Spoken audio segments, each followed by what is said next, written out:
Эми өткөн процессте 13 февралда өткөн процессте 3 жолу эскертүү берип туруп сот залынан чыгарылган. Ошол кезде 5 күбө Мадумаров жок суралып калды.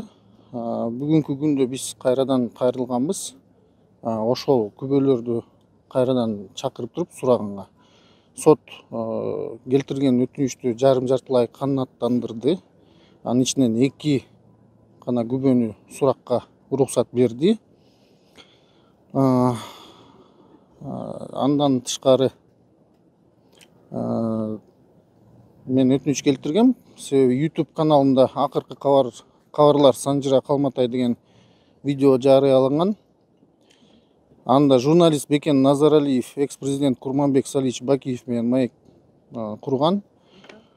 Ал маек 2022 жылдын 12 июлунда болгон. Бул интервьюсунда Бакиев 34-мүнөт 16 секундта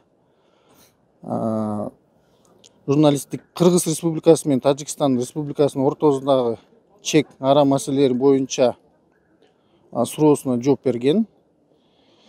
Ошондуктан экс-президент Курманбек Салиевич Бакиевди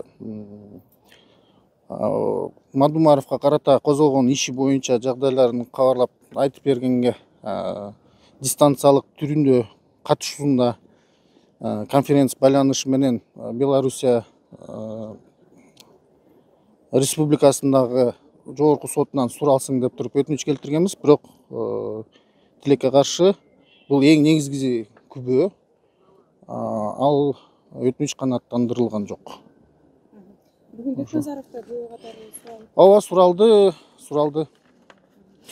Бекназаров суралды. Эми анын иш жагдайларын мен азыр айтып бере албайм. Эмне дегенде биз кол койгонбуз да, жашуу түрүндө өтүп атат деп.